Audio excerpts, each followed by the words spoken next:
Every real estate journey is unique. That's why we created the AOF Real Estate Team, a full-service solution built to support you at every stage. Whether you're building wealth through strategic investments, need hassle-free property management, or want to maximize your sale price as a Scott McGilvery trusted team, we've assembled all key services under one roof. First-time buyer or seasoned investor, our dedicated client success team ensures your experience is seamless from start to finish. At AOF, we make real estate simple, profitable, and stress-free. The AOF Real Estate Team, your journey, our expertise. All right, everybody, welcome to the AOF monthly update here. My name's Kellen. I got Kevin Rahoman, Spencer Modest, Drew Kardash with us today. Just going to run through what we're seeing in the market, some stats, and then just, from your boots on the ground experiences. So, Spence, I think you got some stats for us from the Ray here that were released last week for July. Yeah, so for July of 2025, and these are just kind of some quick, concise stats, so we don't have to go through everything. But it's it's a good thumbnail of what's happening in the market. So for July, sales were down 0.5% month over month from June, which is pretty typical for July, being one of the probably three slowest months of the year. And with our short summers, people want to enjoy the summer, and real estate's probably not their number one priority. So that's pretty typical. Listings were up 7.8% month over month versus June. So there is a little bit more inventory on the market. But the inventory is 7,083 homes, which is only 2.5 months of inventory. So, according to statistics, it is still considered to be a seller's market. Prices were down 0.6% in July versus June, but they are up 6.2% year over year versus 2024. And days on market is even with last year at 33 days on the market. So even with a little bit more inventory on the market and sales being slightly slower, days on market is very, very similar to last year, and showing a very resilient and strong market here in Edmonton. Nice. Yeah, no, I think you said too, with the additional listings coming on board too, ramping up now from one of the quieter months of the year being July, and getting ready for that early quote unquote fall market that we are starting to see a little bit of action on and ramping up. So yeah, that's basically what I've been seeing with all of our listings too. The showings had dropped off to almost non-existent for the summertime for the month of July. They're starting to pick up now. On the buyer side, Spencer indicated that there's more listings than we've had for a long time. And so, I mean, for the buyer side, that means that there's going to be a little bit less competition. You're not going to have to go in all guns a-blazing. There are still pockets that are super hot right now. Sherwood Park is still super hot. Spruce Grove is still super hot. St. Albert still pretty hot. But there are pockets within the city here that, you can probably take a little bit of time to make a decision. Still not like full coast mode, but you have a little bit extra time to make a decision. On the selling side, I would say now is a time to start being a little bit more realistic about pricing. Let's not price it 20 to 30K higher than what the last sale was. Let's be realistic about it. But there's still buyers. As they say, today's sellers are tomorrow's buyers. So there are definitely buyers coming out here in the next little while. Kev, what are you seeing? Yeah, same thing. Like, last week, most or 90% of our team were on holiday. It's that time of year where people are taking their time, enjoying the nice weather, and I think it's a perfect time if you're a seller to lock in your strategy. So right now I'm working with a few sellers. We're getting our strategy tied up right before mid-August, where I find people start to take things serious again. So we had a year straight basically of just pushing the limit on price. There was such low inventory that the prices kept changing quite a bit and going up and up and up. But right now, hitting the right price is even more important because there is more competition. Now, if we hit the price right, your house isn't going to sit there forever. You're still enough buyers where it's going to move. But if we price it 20 or 30 grand too high, buyers are educated. There's enough choice right now that it will sit. So really locking in that strategy is super important. The buyers, though, for buyers, you have a little bit more choice. So you're not going to hear me pressuring you to be a little bit more aggressive on our initial offer. You know, there's a little bit more room for negotiations right now. It's not crazy in terms of options for discounts and whatnot, but if we're realistic, we can get you a good deal. So, yeah, what Drew said, things are starting to move now. Showings in early August and end of July were very, very low. Starting to see it increase now. If you're having anything with income property suites, those were really slow in the summer. I forecast that that's going to pick right back up in September. So if you have something that's suited that you're looking to sell, strategize right now. Maybe summer was a good time to take a break, but right now be a good time to hit that. And then we have some quicker possession stuff on the new construction side that we're going to talk about that I think could be a good fit if you're an active buyer right now. Yeah, I was gonna, before we even jump into that too, Kev, this is often a common talking point on just strategy, right? And, you know, during the summer months, it is nice to kind of take a break, and not everybody's necessarily tuned right into buying and selling real estate unless they're, I don't want to say forced, but just, again, in a position to do so or need to do so. But that strategy conversation, I know, is something we're open to, and just in a unique situation and circumstance for some investors that are looking at selling part of their portfolio. One of the features that I think is kind of a unique value add for our business is just evaluating their portfolio and performance of their properties.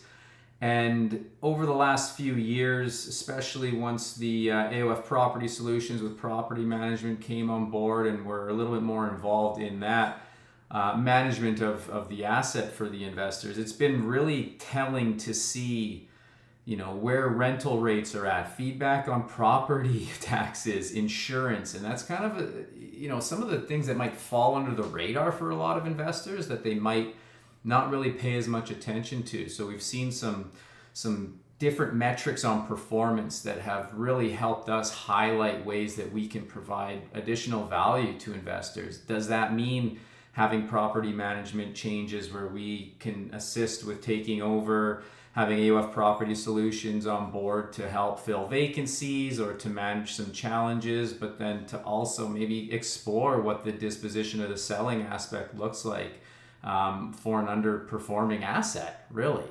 But yeah, there's lots of, I think, value that our team can really help just any investor that's holding a property right now just evaluate outside of just maybe a spreadsheet.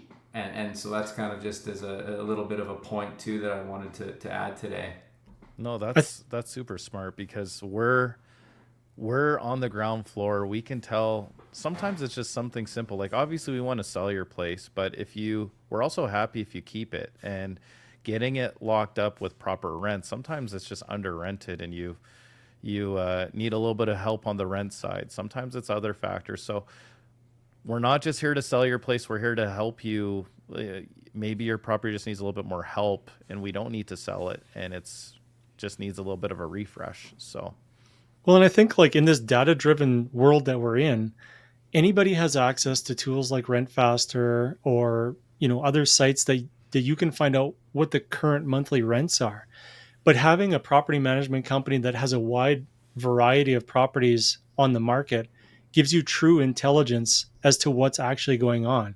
Because a lot of people are putting ghost ads out there to see what they could get or what they're getting for attention on their ads. And we don't actually know what those properties are actually renting for, right? So having that property management company in on our weekly meetings, we're getting intelligence that other people aren't privy to on a regular basis. So that's, again, to your point, Kellen, the value add is we can actually see full circle what's going on in the market at that time. Well, and so oftentimes it just takes a little bit of prompting from our team or an investor to just ask the question, hey, what's your rent roll look like?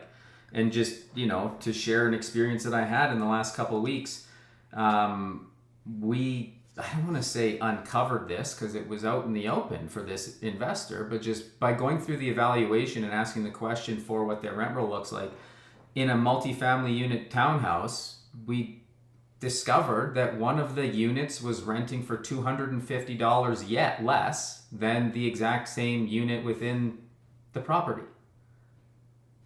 And so, a myriad of different reasons could potentially be there as to how that came to be, but that was something that was a bit of an aha moment, I think, for the investor and for us. And it's just a matter of, hey, how can we help right that ship? And so that's what we're doing right now with that particular investor. But just as an example, it was just something that I think we talk about a lot, that our team, as we continue to grow, there's just that value add, that we're not just some realtors from a different province trying to sell properties, that we're really trying to provide as much value, and we have so many sharpened tools in a tool belt to provide guidance to investors, not just through the acquisition. That speaks all the way to our whole path to profit value. Like there's just this is a holistic, I'll say somewhat infinite, but just full circle experience is what we're really after, to try and provide success through real estate investing. So,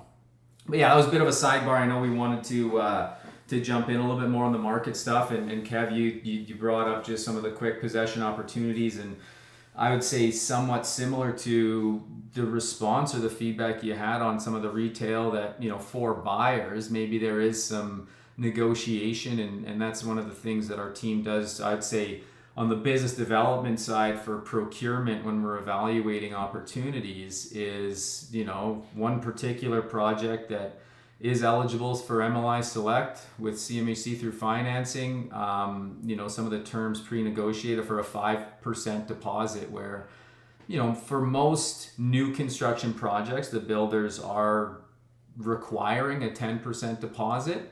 But right now, just with a quicker timeline, a project that's expected to complete in Q4 this year, a 5% deposit is been agreed upon.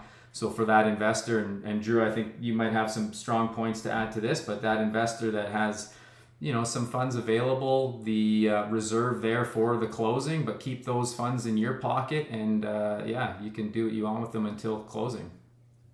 Yeah, that's often a hesitation with investors when the realization of the project is 10 to 12 months out. They're like, well, I got to put 10% down at condition removal.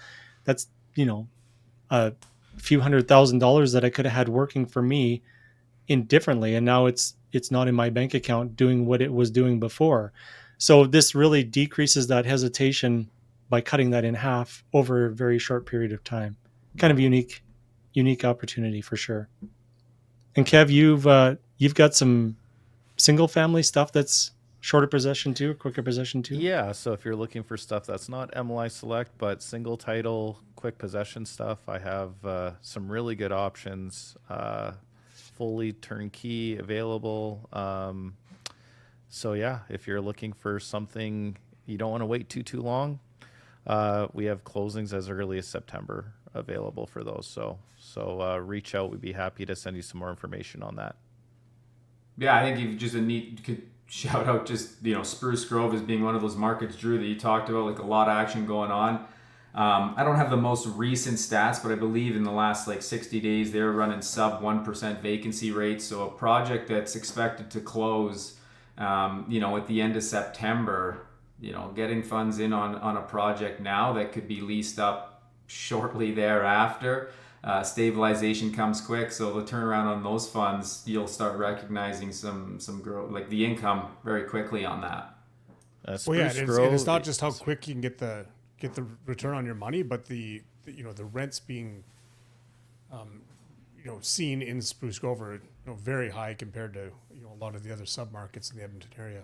Yeah, I was gonna say, I don't have any tattoos, but if I get one, it might say Spruce Grove, because Spruce Grove has been red hot. Our property managers consistently are asking for more there. Like you said, super low vacancy.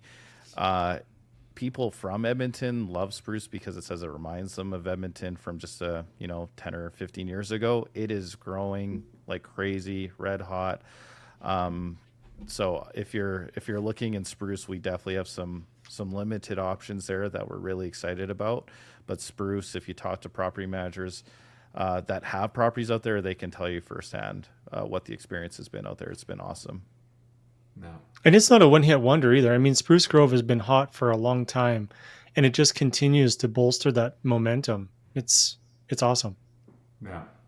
Yeah. And then those surrounding kind of bedroom city communities, Beaumont, Leduc, Spruce, like we're still, looking and exploring for opportunities in those neighborhoods, in those areas as well. And, that point of entry is oftentimes going to be lower than in Edmonton, and with comparable, or in some instances right now, like in Spruce, maybe even seeing higher rents than areas in Edmonton. The opportunity is certainly there for some strong initial micro returns, and then the macro big picture as well for the long term for that lower point of entry. So yeah, it's just lots still going on. I'm excited to see what ramps up here in this month, and then leading into the fall as well. Exciting times as always.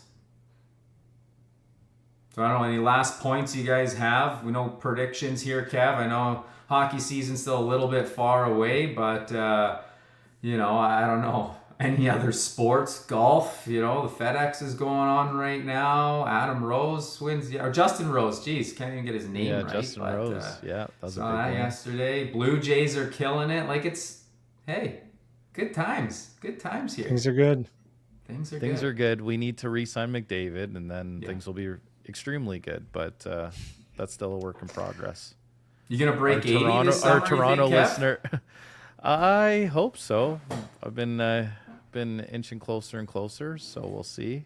But back to my McDavid point, I know our Toronto listeners are very hopeful and confident that he's coming out there, but he'll be staying here at least for 4 more years. At least I hope so. Or Luke will edit me crying again. Luke will be editing me crying again. So hopefully next video we do not have you crying or anything. Next video, this is my prediction. Next video, McDavid will have signed an extension by then. Ooh, I like it. Deal? All right. High five. All right, guys. Deal. Really appreciate spending the time here, everybody listening. Thanks so much, and we'll catch up with you in about a month or so. All the best. It's simple as 1, 2, 3. Everyone's got the recipe. Simple as can be. Trust in us and you will see. We make real estate easy. So easy, believe me. We're here to serve, give you what you deserve. All under one roof, that's our proof. It's still the last one to me.